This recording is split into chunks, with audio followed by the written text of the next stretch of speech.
Social media पे बहुत झूठ और गलत बातें आ जाती हैं, क्योंकि यूट्यूब है, फ़ेसबुक है, व्हाट्सएप है, इंस्टाग्राम है, इस पे कोई भी वीडियो बना के डाल सकता है। और एआई वगैरह से अपन तो जैसे नकली वीडियो, नकली फ़ोटो सब कुछ आजकल हो जाता है बहुत आसानी से।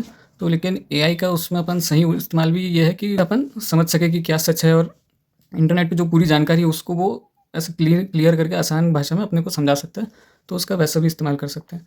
तो उसके लिए लेकिन एआई क्या है कि वो कोशिश करता है कि आपको मीठी-मीठी बातें करे, तो उसको सच और सही बात करे उसके लिए एक लाइन और हमेशा उसके साथ क्वेश्चन जो भी करेंगे, तो उसमें एक लाइन जोड़ना चाहिए कि बिना चापलूसी करे सीधा सच्चा वैज्ञानिक जवाब दो 3 लाइन में। तो वो छोटे में और एकदम सही-सही बताएगा। तो जैसे मैंने उससे पूछा, क्या नाक कान छिदवाना कुछ उपयोगी है?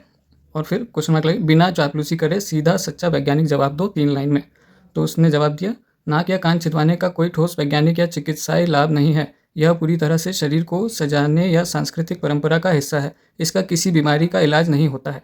ठीक है, फिर मैंने पूछा, क्या 30 की उम्र में आधा टकला होने से जीवन में कोई समस्या है? बिना चापलूसी करे सीधा सच्चा वैज्ञानिक जवाब दो 3 लाइन में। 30 की उम्र में आधा टकला होना पूरी तरह से सामान्य है और इससे शरीर में कोई शारीरिक बीमारी नहीं होती है। हालांकि वैज्ञानिक रूप से यह आपके आत्मविश्वास और मानसिक स्वास्थ्य को प्रभावित कर सकता है। धूप से बचने के लिए सिर की त्वचा को सुरक्षित रखना, सन प्रोटेक्शन जरूरी हो जाता है। सही बात है, ठीक है। फिर मैंने तीसरा सवाल पूछा, क्या पायल पहनने के कोई लाभ हैं? बिना चापलूसी करे सीधा सच्चा वैज्ञानिक जवाब दो 3 लाइन में। पायल पहनने का कोई भी ठोस वैज्ञानिक या चिकित्साई लाभ प्रमाणित नहीं है। यह पूरी तरह से सांस्कृतिक परंपरा और आभूषण के रूप में सौंदर्य बढ़ाने का साधन है। इसके वैज्ञानिक फायदे के बारे में इंटरनेट पर किए जाने वाले सभी दावे, जैसे रक्त संचार या हार्मोनल संतुलन, पूरी तरह के से काल्पनिक हैं। तो ये बातें हो गई कि दुनियादारी का समझना और कुछ है।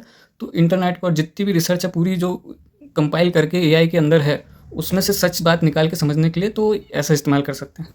लेकिन दुनिया का तो ठीक है, अपने अंदर क्या चल रहा है, अपनी पर्सनल रिलेटेड कुछ क्वेश्चन हो कि भाई मैं इस चीज़ को लेके दुखी क्यों हूँ, ये वो जो भी है, या जो ऐसे सवाल होते हैं कि मुझे क्या करना चाहिए ज़िंदगी में, या ज़िंदगी क्यों है, जो भी इस टाइप के स्पिरिचुअल धार्मिक सवाल जो होते हैं उनको समझने के लिए तो कोई भी ऐसे मत पूछने लगना। ये लाइन जोड़ के भी पूछोगे तो फिर मुश्किल ही है वो कि सही जवाब दे पाए। उसके लिए एपी मिरर करके एक ऐप है प्ले स्टोर पे, वो एआई बनाया है, उसमें इन चीज़ों के सही जवाब मिल सकते हैं।